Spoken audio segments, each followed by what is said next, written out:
Take three. Who are you? Where are you? I'm John Pennington, and I'm Good. currently hunkered down in New England right now, and pretty lucky to have been within striking distance of home country when the pandemic hit. We'd Yeah. actually Sure. already entered, so we've been hanging out here in Rhode Island for the last almost a year now, and Okay, it has been, isn't it? Yeah. yeah, nearly there. Wow. 9-10 months now, I think. Yeah. Yeah. Working for a living, huh? Yeah, well, I mean, if you got to work, cruising doesn't seem like it's quite the same at the moment. So, good time to be putting some money in the bank. Yeah, doing something a bit different for a change. Okay, I'll go to the question. I'll go to that list of questions. Okay, I'll start at the end. You've sold Orca. How was that? Was that hard? That was Or really hard. Easy or Yeah, Really? I only Okay. cried. I only cried a couple times, but Kara cried. Kind of a lot, almost continuously Yeah. for a bit there. Yep. Yeah, that was a hard decision. But we we kind of decided that we really liked our time in kind of the more remote areas when we were sailing on Orca. And we wanted, well, I think Kara was thinking about babies at the time, but I was thinking about tools, and, insulation and things like that. Seemed like a lot of our favorite memories from our cruise on Orca happened near the poles, like a little bit further away from the temperate areas. So being able to fit a little bit more food, a little more tools, and spend more time in places like Alaska and Tasmania was high on my list. And we sailed to places like that on Orca. She was a great boat, but I always kind of felt like we were pushing it a little bit, like we were getting away with something. And it made me nervous, and I didn't think we could get away with that forever before some big piece of weather or something got the better of us. And Well, you Yeah, and you went through it a few times, huh? yeah, that boat. yeah. And people had told us that we were maybe not being as conservative as we could be with our little boat, but she seemed just fine to us. But I think we sort of were wondering what they were talking about and wanted to find out what And what it and would be yeah, like. Yeah, and you did, yeah. yeah. So that was Okay. pretty sad. But by the time we were two boat owner for a little while there, and that was pretty tough. And Oh, I didn't know that. I thought maybe there was a gap. Yeah. there didn't there was supposed to be a gap, but the it's hard to sell old small sailboats, especially if you've put a lot of time and love into them, and you know that they can do the offshore miles, but all the prospective buyers come and look and say, oh, that's It's a just lot a small smaller boat. than I thought. Yeah. Like, it's got all the gear on my list, but it's just so small. But the Cape Dorys have quite a following, don't they? I Yeah, noticed there's a few Facebook groups and they're a little bit rare on the West Coast. Hmm. Yeah, I think they're fairly common around here on the East Coast where we are now, and they do have a following. But most of the Okay. people that came and looked at Orca when we were trying to sell her were not they weren't in the Cape Dory following group on the Right. website and the owners association, and that they were just looking because they wanted to go cruising. I think it's a boat. Yeah. it's a boat. Yeah. And okay, so how do you pronounce this? I can never get it right. Senjin. Yeah. Centene. Well, it's I actually I asked the previous owner of Centene. We're There we go. sitting down below with him, and I said, "Okay, you tell me how to pronounce it." And he said Centene, and I said, "Oh, Centene." And he said, "No." And we went back and forth like No. probably 5 times, and there's some minor Dutch nuance to the name that I'm still not even picking up, much less saying. And Of course, Of course, James gets it right every time, and he tries to correct me every time, and I get it wrong every time. But that's a hell of a step up, that boat, and I guess now you know. Is it every bit of the improvement it looks like, or? well, it certainly hasn't been a financial improvement. I always knew deep down that the cost of maintaining a boat to the kind of level you need to go far offshore Mm. is exponentially related to the length of the boat. And I tried to mitigate that a little bit with Centene because she's pretty, bare bones, no pressure water, no hot water, no paint. It's all bare gray now after I spent a whole year removing the paint. I remember that. And I thought, if I can get this old boat that I don't have to worry about the cosmetics and try to go low maintenance on everything, maybe I can get ahead of this exponential cost increase, but it didn't really work. So I only made it two and a half years on my budget, which was supposed to get me about the same 5 that I had on Orca. Blimey. Yeah, about twice the cost, mostly due to having to put a new engine in when we were coming around Hatteras. Yeah, so thank you for your help on that. Ben is my mechanical go-to. He gets all sorts of strange emails about pieces of engine at probably all the wrong times of the night over in the UK there. No, you got to have a hobby. I'm in France now. We've moved. Oh yeah, that's right. Yeah, you escaped. That was in the UK. Yeah. Okay, so moving on to that question list again. So, where did the book come from? Did it come from a log, just an idea one day? Did you always know there was going to be a book? No, writing a book wasn't actually very high on my list. It wasn't my first choice. When we arrived in Alaska, we were kind of looking at the choice of whether to sail south or to spend the winter, and it had already gotten pretty late.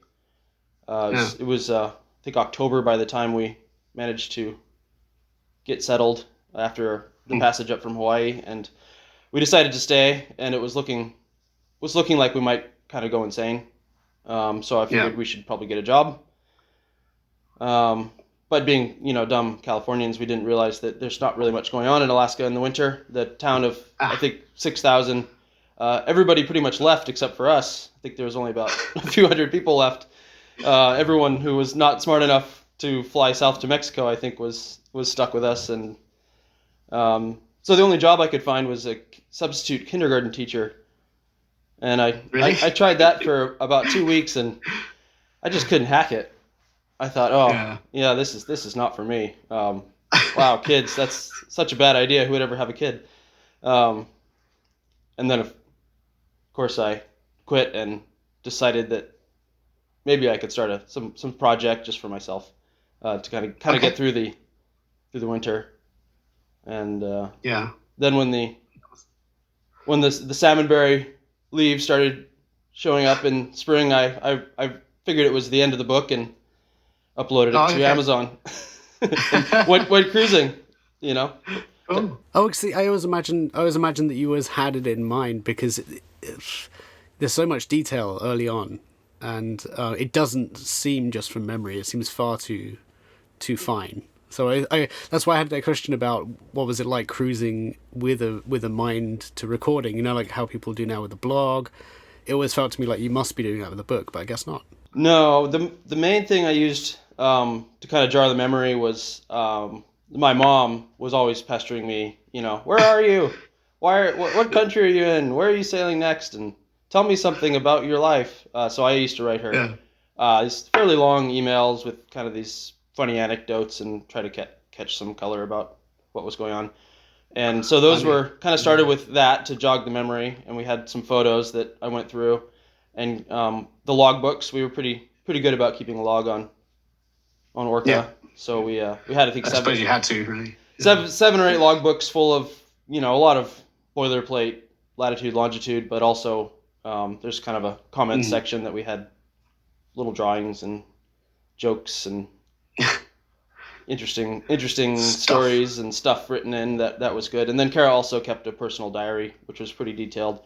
And she was nice enough to let me read that with the caveat that she got to take anything out of the book that I took from her diary that she didn't want to be in there.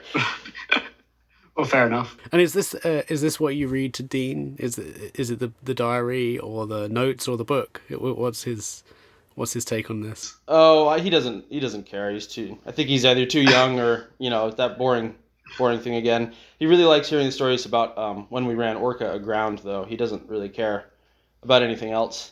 Just that. Yeah. I have good enough stories to keep him going for about a week. We Okay. ran aground a lot, but it's been 6 months now, so I've cycled through them a few times, and Yeah. Yeah. kind of given up on that. That's the only thing he wants to hear about for some reason. I'm not sure why. And no similar adventures with I've done it again. Centene. Centene. Centene. Or Centene. that's how I say it anyway. Yeah. Okay. No, we ran Centene aground in the Netherlands right. probably within the Good. first 20 miles. And that was you got to break it in, yeah. yeah, and that was in muds. That was fine. We did get stuck right across the entrance to the marina for Nice. 3 hours while the tide turned around and started coming back up. The harbor master was Yeah. he was very good natured about it. Centene had been in that harbor before, and he said, "Oh, don't worry, it happens every year. 7-foot draft." Fair enough. Yep, and then about 20 miles later, we ran her onto some cobblestone rocks in one of those Dutch canals, Lovely. going pretty fast. And of course, there's no tide because it's all behind the locks, so we had to kedge off with anchors. But Oh my God. yeah, we Yeah. haven't. Oh, we ran aground quite a bit in the Bahamas too. Yeah. Anyway, I could probably go on now that you ran aground in trying to get to the boatyard to do the engine replacement too. Yeah. A couple Well, times. Was that like a cheap lift out for you? Was it just run it aground and step off? Yeah. Is that what you're thinking? Yeah, no. We had the yard that was recommended to us by David and Chris on Taipan in that area. Yeah. Was a little bit up the intercoastal waterway, which, like a lot of the infrastructure in the States, is not dredged to as deep as it once was. And so it was kind of guess and test for us getting up to that boatyard, but it was good that we did. Yeah. But as I remember, you crossed the Atlantic with a Duff engine. That's right, isn't it? Yeah, it worked. It started every time. It was Okay. and that was good, but it would only run. You couldn't give it any throttle at all; it would immediately overheat. So we could kind of idle in gear. So whenever we needed Fantastic. to come into a dock or something, we'd wait a week or so until the air was really light, so that we didn't have to push against any wind, and just kind of come in at a quarter of a knot. And going to windward was impossible under engine, so we didn't do any of that. But you had a pretty easy crossing, all in all. Yeah, no, we did. We got great weather. I think we averaged 165 miles a day, which is about 50 miles more a day than we ever did on Orca on average. Yeah. So that was good. That was pretty good. We had little Dean. He was good. I was pretty nervous about that. First big voyage. Yeah. So Dean sailed more than I'll ever sail. That's quite impressive. So. Well, I'm not sure he really knew what was going on. He knew that something out on deck was different and uncomfortable and hard to crawl around on, so he stayed down below for. Oh, he got pretty sick, right? Yeah, he At some didn't. point. That passage was not very rough, so he did okay. And we at that point we'd learned to fill him up full of Dramamine, even though he was too young for even the baby Dramamine doses. So I guess they don't test out that seasickness medication on newborns, so they don't. No, I guess it's recommend not ideal. But We'll edit this bit out. yeah, having a little baby on board is so hard, much harder than I thought it was, because they can't tell you how they're feeling. Okay. And so we kind of bought these like parenting books to try to figure out what to do, and medical. And he was what, like one and a bit at the time, or just Yeah, over one? we had most of our big problems, our big worries with him when he was younger. We went up over Scotland and down the west coast of Ireland and across Biscay, and some of those were rough enough that he was really seasick. And the parenting books don't really tell you how long it takes a baby to dehydrate to death if they can't drink anything, and kind of, after the 25 hours or so, 30 hours, you're starting to wonder how he's really doing. Like, I know he's not happy, but is he going to die on me? I don't know. I've heard if they turn green, you've got to worry. So Yeah. Well, he was pretty pale for a really long time. Well, that was one of my questions. What is it like? Let me have a look. I just go by the book, just so I don't scare you with anything. Blah, blah, blah, blah. I'll edit this bit. Don't worry about the pauses. Did I ask you about that? About what it's like sailing with kids? Oh yeah, obvious question. Sailing with kids. Advice. Yeah. There you go.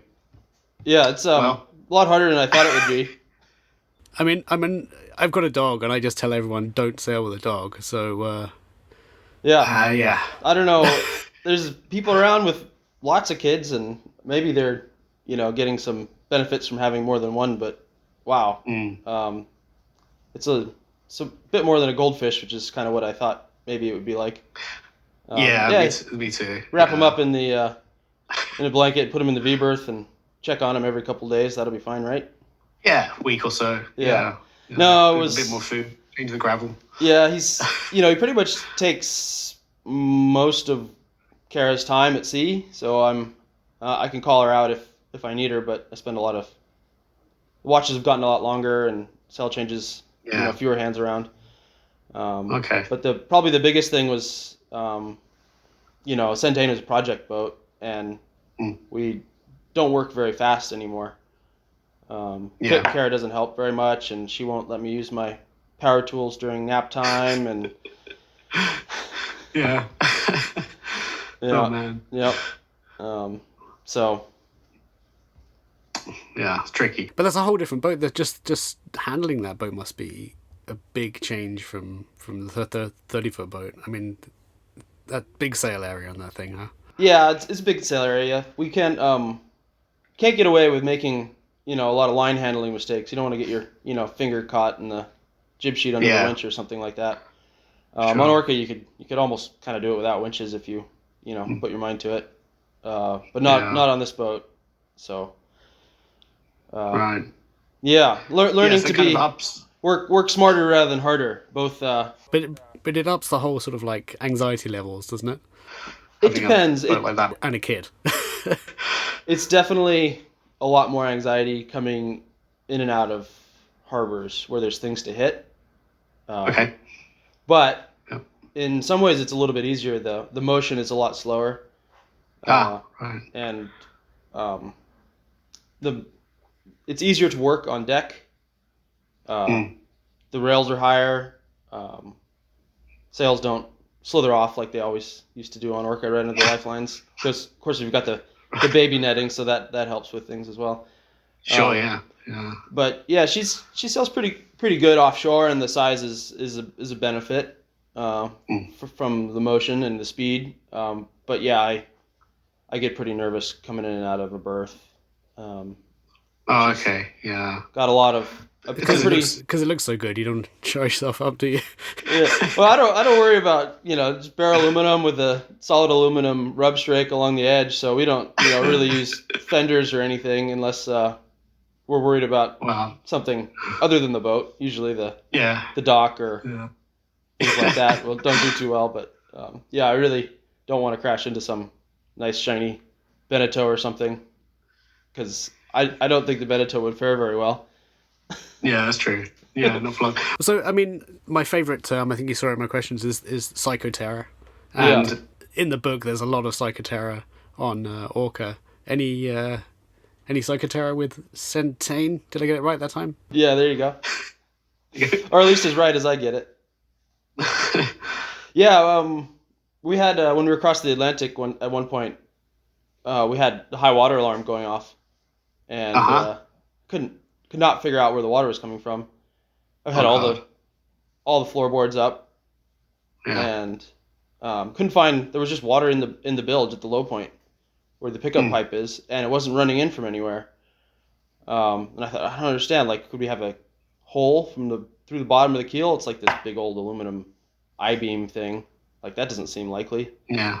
I couldn't figure it out for the longest time, and the water was coming in, and we said, all right, we better pump it out. So we tasted it. It was salty and it was coming up. So we just tried to pump it out. And of course, the bilge pumps were all non-functional. And I thought, wow, this is either a suspicious coincidence or really unfortunate. And it had turned out there's this big water manifold that used to be there. Of course, I ripped it out when I redid the engine. That basically changed there's a damage control pump, engine driven, which kind of shared a pipe with the manual bilge pump, which kind of shared a pipe with a few other things, including the engine seawater intake.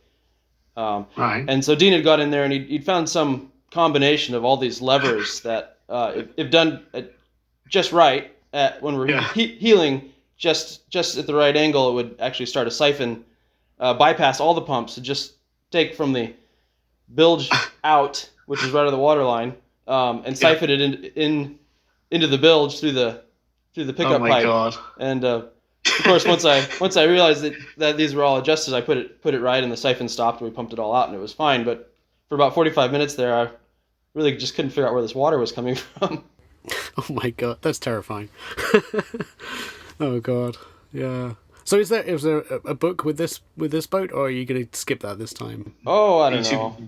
I don't. We haven't sailed very many miles on this boat compared to what we did on Orca. Compared, yeah, compared.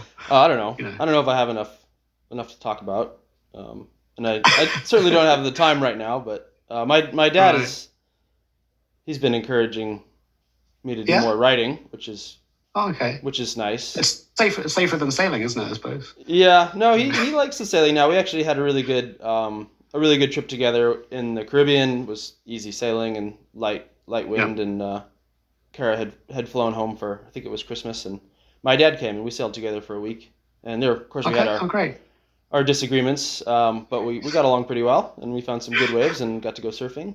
All right. And it was a super successful trip, and I think we're back on an even keel, so to speak, with that relationship. It was a bit rocky there for between 2010 and 2013 or so, when we were sailing on. First couple years on Orca was a bit rough. Yeah. Oh well, that's good. And how is land life? Are you adapting to that at the moment, or are you dying to get back out there, or what? What's the score? Well, I'm back in my cubicle, saving up money for the next trip. This will be third time around for us to do the whole quit the job and head off for a few years thing. So I'm mostly just looking forward to that. But at the same time, this is the best possible time to be,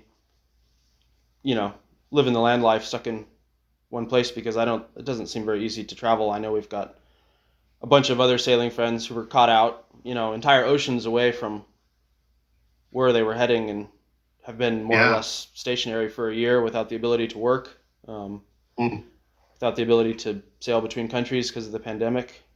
So we definitely lucked out. It was timing was the least unfortunate it could have been for us. There's nothing fortunate about the pandemic, but we definitely got lucky with the timing and our position at the time. Yeah, you're in the right point. Okay. What else have I got here? Oh yeah, so you guys don't really do videos and stuff. You've got a blog, but you're pretty low key on the whole. Internet world. Yeah, you can tell because the blog is 12 months behind or so. Well, yeah, they are, aren't they? I think ours is too. But how do you feel about? I think how did I phrase that question? These days, a lot of sailors have dropped the Sextant for the video camera. Did it feel like? Oh yeah, you said you weren't really recording for the book, but yeah. How do you feel about the? I mean, there are. I don't have a view one way or the other of these people, but there are a lot of people who get a boat and put the videos up there. I know some people we both know aren't a big fan of that. How do you feel? Do you not care, or don't really watch it, or?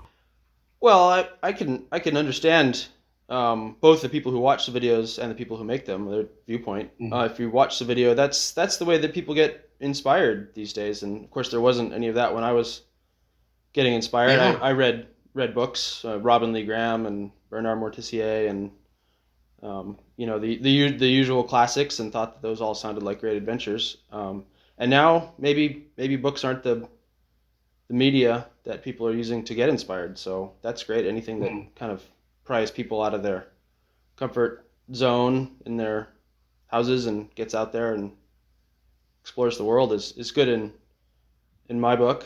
And the people who make the videos, I don't think I would want to do it myself. It's not my cup of tea. I feel like maybe they would have to be sort of like on duty and on camera the whole time. Yeah. Like you see, maybe they're filming in bed in their bunk when they're trying to unwind after a 6-hour watch in the rain, and maybe they're something exciting or really special is happening and they're running around looking for the camera. Like that's not something I would be interested in doing. On the other hand, I'm a little bit jealous. They have found, the really successful ones have found a way to make money by sailing and not by sitting in front of a computer like I've been doing. So that's definitely something to be said for that. They're out there sailing right now, and Well, that's true. I'm at my desk. There is that. We found pretty quickly that it would take a lot away from sailing if we videoed everything all the time and just didn't bother. Well, that's I don't know. One thing that's nice about writing it down is you can do it after the fact. You don't have to have captured the moment right at the moment. You can enjoy it and then record it when you have time. Yeah. Okay. And there's no one you follow. You don't ever watch YouTube or anything like that. No, we don't. We don't do that. We pick up a little bit through the grapevine when we meet people. They always ask, who you follow, and did you see the latest episode? And I'm completely illiterate and that sort of thing, so I don't make much make much conversational headway in that department, which is a little bit awkward because I basically don't speak the language of sailing in 2020. But you're making me feel like an old man here, Ben. Oh, I only read books and I like the smell of paper, none of these newfangled e-readers, and no, I have a Kindle, but I don't follow the YouTube channels. Right. Yeah. I mean, you could do it. And maybe this is phase 2 after the podcast. Maybe I'll send one your way. I don't know. Yeah, I don't think so. You kind of had to drag me into this, so I don't think you're gonna get me on video. Yeah. Okay. I don't know what else to ask you at the moment. I've got to run off to a Christmas party. Happy Christmas, by the way. Oh yeah, you too. Tomorrow. Or Merry Christmas, as they say on this side. Yeah, well, they probably say it here as well, but I'm trying to learn French. And to see today's Christmas, not tomorrow, so that's confusing. Yeah, I don't know. Well, it was. I think it was earlier in December in the Netherlands. So. Oh yeah. Yeah, it's I can't remember. It's the first or second week in Christmas in December. There's the corresponding holiday happens in the Netherlands. Oh right, yes, Europe. It's a minefield, isn't it? Of problems. Anything, whilst I've got you, anything you want to talk about? Because I just send you questions that I randomly dream up at night, and none of them have to be relevant. I'm trying to look for something. Well, here's a nice one. I asked Tom Cunliffe to give us some advice about sailing with your spouse. Do you have any? Or is that? Should I not ask? I don't know. Well, I think I have to give all the credit to Kara here. That's probably a better question for her. She is pretty easygoing and doesn't complain and seems to be basically really able to make the best of any situation, including being married to me, which I think is probably one of the harder things for her. But she doesn't have any trouble, and of course when she's happy, I'm happy, and when the boat's happy, I'm happy, and so don't really worry too much about myself. Keep her happy, keep the boat happy. I suppose keep Dean happy, although that gets turns into a lot of time playing trains at the moment. And then everything's good. Everything just works. And so you're off again soon? As soon as Dean gets a bit bigger, or what's the deal? Yeah. I think one of the reasons we kind of started wandering up this way, and we're in this lucky position when the pandemic hit, was because we were going to take a little bit of time off and hopefully get Dean enrolled in a school, because of course he's had basically no social skills. We'd taught him baby signs, and we'd taken one or two out of this book, and he, by the time he was first learning to talk, he had 600 or so baby signs, which we'd mostly made up. But I realized we weren't doing him any favors. We'd meet somebody and he would start doing all these crazy hand motions like he was trying to steal second, and nobody spoke this language that we just more or less made up, living on the boat, the three of us, with not really any other kids or too many other adults. And I thought, man, if he shows up in first day in high school and only speaks this strange Centene language, then that's going to be a problem. Be a problem. So he was in school about 3 days before school shut down, so that didn't work out too well. But he does talk now, and in fact, getting him to quiet down and let someone else get a word in edgewise is the trick. Oh, well, this all works out well. Yeah. Oh man. Yeah, Okay, so we were gonna keep him in, hopefully in school for a year or two, and I've got some jobs to do on the boat, which are hard to do when we're on the move, and then we'll see what the bank account looks like and decide how to get back to the Pacific. That's where we'd like to go, after having been in nice place. the Atlantic a bit now, and the Indian Ocean, of course. The Atlantic's nice, but there's not as many islands, and it's a lot of long passages, especially along the trade wind belt with not a lot of places to stop. And of course, the Indian's just a nasty piece of work that I don't really want to go back to. No. But man, looking back, the Pacific is a great ocean. We'd like to get back there and maybe do a Pacific loop. Yeah, you seem to have a lot of fun there. Yeah. I don't know if it was just everything was so new and so exciting. But I suspect it was new, it was exciting, and also the sailing was a lot of fun. It's a great big ocean, but lots of interesting things to see and lots of great countries to visit along the edges with lots of islands in between. Oh, you're making me jealous again. Oh man. I mean, nothing beats the English Channel, but yeah, okay, there is the Pacific. Oh, you've been talking to James Tomlinson. Hi, James. He loves it, doesn't he? He loves it. He likes the challenge. He knows how to work the tides and the shipping and the wind farms. It all adds excitement for him. But I just want to set the steering main and read my book for 3 weeks and find a nice anchorage. I don't want to be talking on the VHF radio to 3 different freighters simultaneously, trying to figure out who's crossing when, where. Yeah. Tell me about it. Yeah. I'm a lot happier out of the shipping channels, that's for sure. For sure. Okay, well, I've got to round it up, I'm afraid. Okay. So it's been great to see you. We should do this again sometime. Somehow I'm going to squeeze this into an episode. Okay. Because I'm cheap like that. But I just wanted to use this opportunity on the video to say good luck to Graham, because he's having a rough time at the moment. He's the chap that does the audiobook. Yeah. And hopefully we'll get back onto that soon. Yeah. And that'll be the next couple of episodes. Oh, one last question. How you get on with your lithium batteries? Because we just got sponsored by a lithium battery supplier, and they're great. We've been kind of limping along with lead acid, and I always felt like they were a bit of a kind of like an exotic pet. You never quite knew if you were doing it right and how long it was going to last. But having the battery management system on board makes me feel good. I just use them and I don't think about them anymore. I don't constantly check the battery monitor, and I don't have to worry about if 2 cloudy days in a row come, am I going to turn off the fridge or not?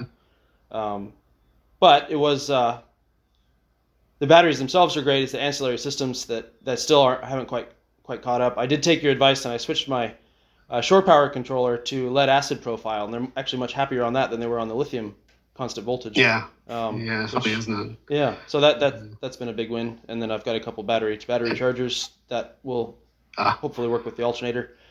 So there was some effort and expense in conversion, but I would say it's worth it. And they've been it's been 7 or 8 months now. And I've basically just not quite a year, is it? stopped worrying about batteries. It helps, doesn't it? Yeah, it's great. And we use our batteries pretty hard, probably harder than we should have. So we were going through $600 worth of lead acid batteries every third year or so, and so these ones for basically the same or a little bit more capacity are twice the price, but hopefully they'll last at least twice as long, and we're getting a lot more capacity out of them. Yeah. Cool. So time will tell. At this See how point, that goes. I'm pretty excited about them. Yeah. It's sad to be excited about them, isn't it? I know. They do Well, work. Yeah. this is one of the things that Kara doesn't realize, is that everyone with houses has, a refrigerator and a freezer that they can run all the time, even when the sun's not out. Luckily, she doesn't know about that, or she hasn't thought too hard about it, and so when we did turn on the fridge and have had it on for months now, she was thinking that this was just pretty amazing. Yeah. Free flowing water still impresses me, and a plumbed toilet. My God, the future, huh? Yep. Oh, Cool. Kara's really All right, happy with our foot pump because she can come in and after being exposed to potentially to the virus, she can come in and wash her hands without having to touch anything. of course. You just Yep. you're nice. Yeah. So you don't have a pressurized system on board? No. Okay. Cool. Yeah, we've I got like it. We've got a foot pump for salt and another foot pump for fresh, and we can get quite a few months out of the water supply if we use salt for everything that we can. Yeah. Cool. I'll get you onto standpipes next. Get rid of those seacocks. All right.